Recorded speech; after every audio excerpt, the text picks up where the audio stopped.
Thesis जमा, आखिरकार वो एक बड़ी राहत की सांस होती है ना। हाँ बिल्कुल, महीनों की मेहनत के बाद। लेकिन क्या कहानी सच में यहीं खत्म हो जाती है? आज हमारे पास सौरभ की लिखी एक बड़ी दिलचस्प गाइड है, थीसिस के बाद जीवन, एक छात्र की मार्गदर्शिका।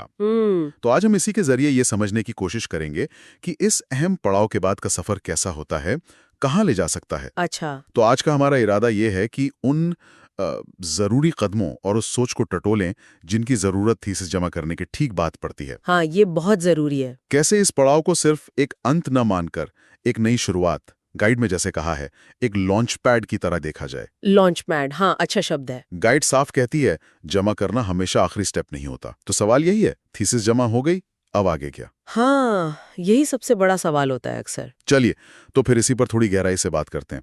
पहला मुद्दा जो गाइड उठाती है वो है प्रतिक्रिया और संशोधन। हाँ। मतलब थीसिस जमा करने के बाद भी मामूली सुधार, कुछ स्पष्टीकरण या शायद फॉर्मेटिंग एडजस्टमेंट के लिए तैयार रहना, ये थोड़ा अजीब नहीं लगता? काम खत्म पर खत्म नहीं। हाँ लगता तो है, लेकिन ये अकादमिक प्रक्रिया का बहुत जरूरी हिस्सा है। ये सिर्फ गलतियां ठीक करना नहीं है मतलब। अच्छा। ये काम को और मजबूत बनाने का तरीका है। इसे ऐसे देखें कि शायद पब्लिकेशन से पहले या डिग्री फाइनल होने से पहले किसी और अनुभवी नजरिए से इसे परखा जा रहा है। और गाइड में सौरभ इस पर जोर देते हैं, इसे व्यक्तिगत आलोचना ना समझें, ये अकादमिक विकास का हिस्सा है। सही कहा।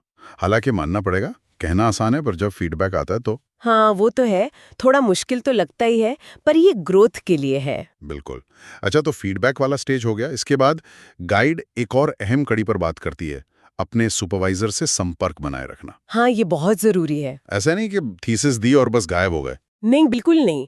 और यहाँ एक दिलचस्प बात होती है, सुपरवाइजर की भूमिका अब बदल सकती है। अच्छा, कैसे? वो सिर्फ मूल्यांकन करने वाले नहीं रहते। अच्छा। अब वो एक सलाहकार या कभी कभी तो सहयोगी भी बन सकते हैं। खासकर अगर आप अपने शोध को कहीं प्रकाशित करवाने का सोच रहे हैं। गाइड में कुछ विकल्प भी बताए गए हैं, जैसे अकादमिक जर्नल्स हैं, कॉन्फ्रेंस पेपर्स हैं, या संस्थान की अपनी रिपोजिटरी होती है। हाँ। तो सुपरवाइजर के साथ बात करके ये तय करना कि आपके काम के लिए सबसे सही मंच कौन सा रहेगा, ये बहुत फायदेमंद हो सकता है। सही बात है, उनसे मार्गदर्शन मिल सकता है इस पर। बिल्कुल।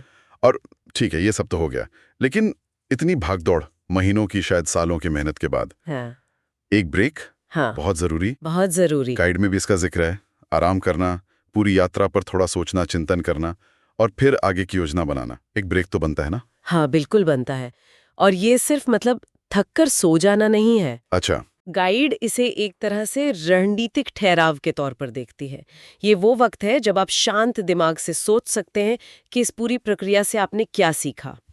वो जो अनुशासन आया, जो गहरी सोच विकसित हुई, उसको आगे कैसे इस्तेमाल करना है, ये सोचने का, प्लान करने का समय है। सही। तो ये सिर्फ आराम नहीं, एक तरह का एक्टिव पॉज है। बिल्कुल, चिंतन और योजना के लिए। और इसी सोच विचार से जुड़ा है अगला कदम, भविष्य की योजना बनाना। गाइड कहती हैं थीसिस के बाद का जीवन नए दरवाजे खोलता है। तो अब क्या? अगला पड़ाव पीएचडी, या इंडस्ट्री में कोई रिसर्च रोल, या कोई और जॉब, या फिर शायद अपना कुछ शुरू करना। हाँ, कई रास्ते खुलते हैं। और यहाँ सबसे बड़ी बात जो गाइड समझाती है वो ये है कि थीसिस लिखने की जो पूरी प्रक्रिया है ना, वो सिर्फ डिग्री पाने का एक तरीका नहीं है। उससे जो कौशल विकसित होते हैं, अनुशासन, आत्मविश्वास, किसी प्रॉब्लम की जड़ तक जाना, रिसर्च करना, सही, ये सारे स्किल्स बहुत कीमती हैं। ये किसी भी रास्ते पर काम आते हैं, चाहे आप आगे कुछ भी करें। मतलब ट्रांसफरेबल स्किल्स। बिल्कुल। और इसीलिए गाइड इसे एक लॉन्च पैड कहती है। ये आपको अगले चरण के लिए तैयार करता है। बहुत बढ़िया।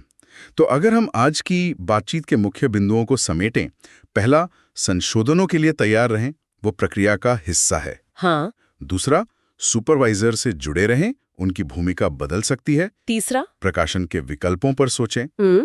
चौथा, एक सोच समझकर ब्रेक जरूर लें, चिंतन और योजना के लिए। और आखिर में अपने अगले कदमों की प्लानिंग करें। बिल्कुल। गाइड का सार यही है कि थीसिस जमा करना एक अहम पड़ाव है, मंजिल नहीं।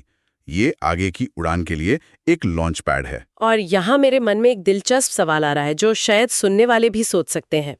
गाइड में उन स्किल्स का जिक्र है जो थीसिस के दौरान मिलते हैं। हाँ। तो ये सोचना दिलचस्प होगा कि इन सभी कौशलों में से, जैसे प्रॉब्लम सॉल्विंग या गहरा रिसर्च या टाइम मैनेजमेंट, कौन सा ऐसा स्किल है जो भविष्य में शायद किसी बिल्कुल अप्रत्याशित मोड़ पर सबसे ज्यादा मददगार साबित हो सकता है? ये वाकई सोचने वाली बात है। हर किसी के लिए शायद अलग जवाब होगा। हाँ। तो ठीक है, इस पड़ाव का जश्न मनाइए और आगे की यात्रा के लिए तैयार रहिए।